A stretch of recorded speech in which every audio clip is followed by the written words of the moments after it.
Fala galera, professora Iglê, esse é o podcast Sons da Escola, um espaço de mundo de vivências das escolas, um lugar de escuta, de conversas, de trocas de saberes e de experiências dos professores e das professoras. Então, eu estou aqui conversando com Ágata Fernanda Assis, ela que é professora dos anos iniciais, ela que é professora da Escola Santo Agostinho, mas que fez a especialização na Escola Arte e Cultura, e que ela, principalmente a Ágata, nossa querida egressa, né, da Escola Normal Superior, ela que foi assistente de docência por muito tempo, né, e que sai da assistência à docência para cursar uma pós-graduação que no passado você ajudou como voluntária a contribuir com a formação das escolas, e agora você fez um percurso meio que da continuidade de um processo, mas reverso, né? Você agora é uma professora. Tudo bem, Ágata? Seja bem-vinda. Obrigada, professora. Eu tô ótima, né? Eu costumo dizer que essa foi a continuidade, né? Então, eu fiz todo o processo, comecei como AD, assistência à docência, voluntária na época, pioneira, né? Esse projeto era pioneiro na época, a professora Iglê e a professora Quitéria deram sangue mesmo por ele. E é muito lindo ver toda essa realização, né? Acerca desse projeto. Incrível. Eu vou falar um pouco dessa tua trajetória, assim, que é uma trajetória de vida, né? Para dizer como foi que a tua decisão em querer ser professora, né? O que te fez tornar-se professora? Eu sei que ser professora é algo que nunca tem fim, a gente vai ser para sempre, mas como foi o teu? O meu processo de me encontrar na docência começou, eu acredito que mesmo quando eu era estudante. A escola sempre foi um espaço em que eu pude ser eu, né? Então eu me expressava, eu tinha autonomia e eu vivenciei a educação de besta, porque a minha mãe era professora, a minha tia professora, então eu sentia muita afinidade com a educação, né? Por um momento na adolescência eu achei que eu não seria professora, né? Mas também queria migrar para as ciências sociais, de qualquer forma, dentro do mesmo campo, né? Mas aí eu me encontrei na docência quando eu cheguei na Universidade do Estado do Amazonas. Então, assim, cada vez mais eu fui me encontrando e hoje eu acredito que realmente era isso que era para ter acontecido. Então, esse encantamento por toda a questão social, a construção em ser cidadão, né? Então, eu me formei, eu digo que a minha consciência social, ela foi crescendo através da educação. Então, proporcionar isso a outras pessoas também sempre foi um objetivo enquanto professora para mim.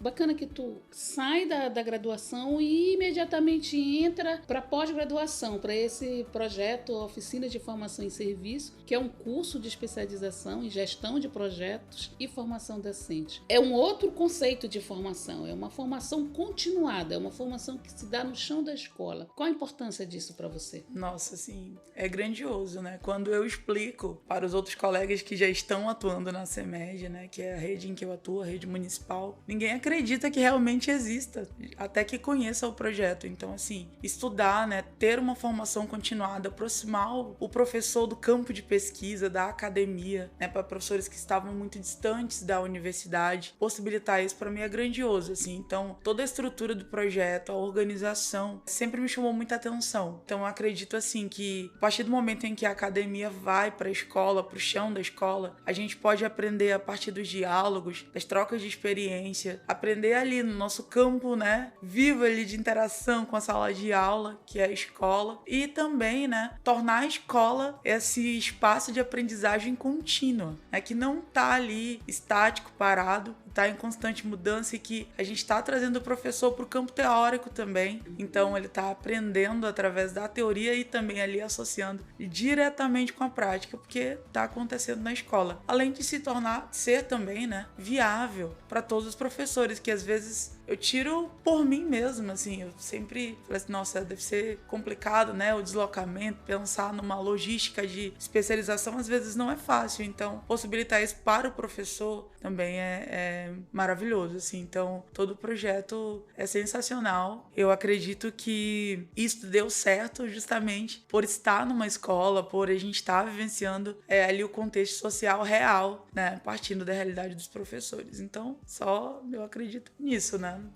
Eu acho bacana porque tu já traz a resposta para a pergunta que eu ia te fazer, que sobre quais os aspectos que você considerou relevante nas oficinas de formação em serviço. Acho que você já traz isso, mas se você quiser acrescentar mais alguma coisa. É exatamente isso. Entender que as offices estão nas escolas, então eles vão entender a realidade do aluno. Também, assim, um ponto que eu queria trazer é a questão justamente da abordagem da pedagogia de projetos. Ajuda a gente a ampliar a visão, assim, em torno das nossas práticas, né? Porque normalmente a gente, apesar de estudar e tudo mais, o teórico, quando chega na rede mesmo, o que é um projeto? Então quando a gente fala a palavra projeto, algo extremamente trabalhoso, algo que para acontecer tem que, sei lá, dedicar um tempo absurdo, vai dar muito trabalho, as crianças não vão alcançar. Então a gente já vai colocando aqui algumas palavras negativas sobre os projetos e através da especialização eu pude ver que o projeto é algo fluido, está em constante construção e que as crianças são ali agentes decisivos ali, que têm autonomia nesse processo, que é a pedagogia de projetos. Então a gente vira o olhar para a criança mais e também tira um pouco disso só do professor, de nós tomarmos a decisão, de nós organizarmos tudo, nós produzirmos, e não é só isso. Então eu gostei muito disso, assim, a partir do momento em que eu entendi mesmo, sabe, a amplitude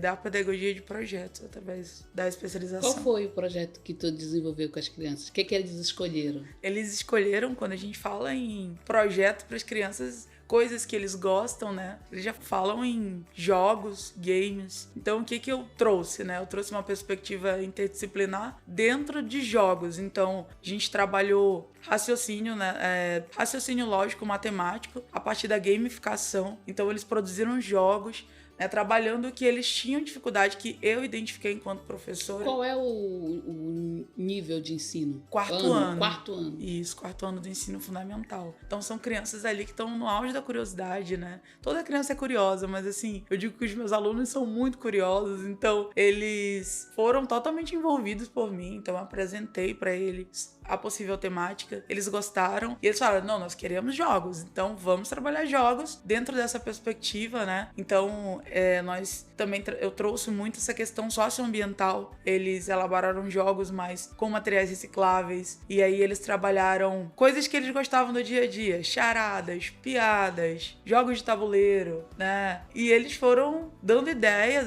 desde do planejamento, tudo ocorreu através do olhar deles, né? Então eu dei muita autonomia para ele e foi aí que eu percebi como funciona de fato a pedagogia de projetos.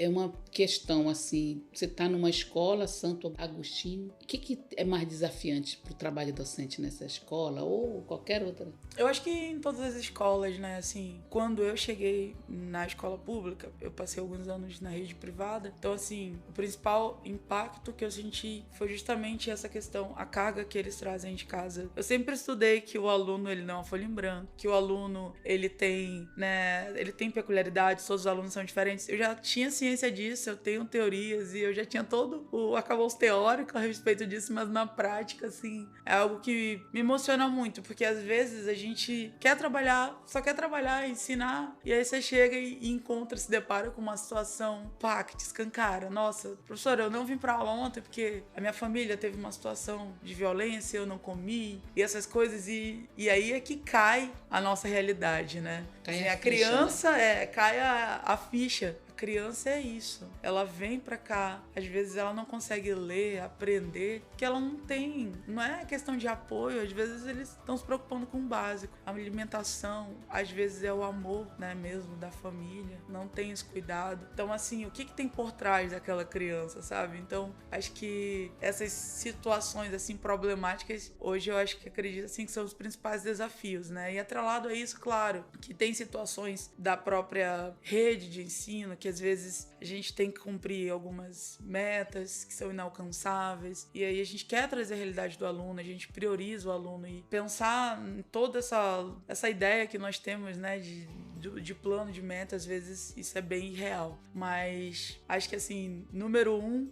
o meu aluno em si, em primeiro lugar.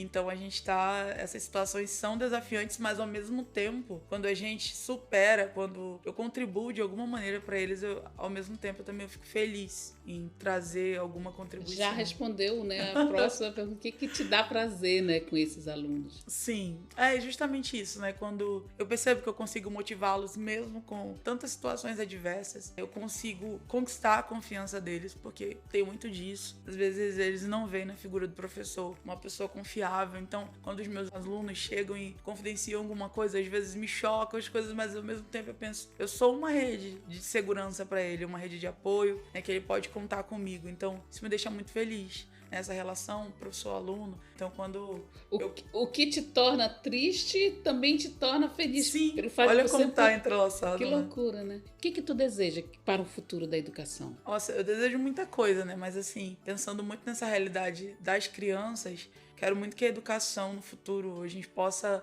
discutir, sair desse campo de precisa ser verdadeiramente inclusiva, precisa ser verdadeiramente equitativa, sair desse campo pra gente discutir outras coisas. Então, assim, eu acho que hoje a gente ainda tem muito a conquistar em relação a isso. A gente fala muito em inclusão, a gente fala muito em igualdade social, mas falta muita coisa para se alcançar ainda. Então a gente precisa realmente ver o aluno para alcançar. Essas deveriam ser as verdadeiras metas da educação, né? Então eu penso isso, e claro também, né? Pensando, eu sou profissional da educação, eu preciso ser valorizada, porque às vezes muitos colegas se desmotivam com a educação. Eu não, todo mundo, os meus colegas são mais velhos do que eu, então todo mundo fala, você é muito nova, por isso que você tá motivada. Sim, eu tô muito motivada, eu quero continuar motivada e eu quero que os meus colegas também se sintam-se motivados. Então precisa haver maior valorização do professor. Às vezes a gente só quer culpar o professor e não é assim. A gente precisa também entender o lado do professor, porque ele não alcançou aquele aluno, como é que tá a situação dele. Então é todo um sistema e isso precisa mudar.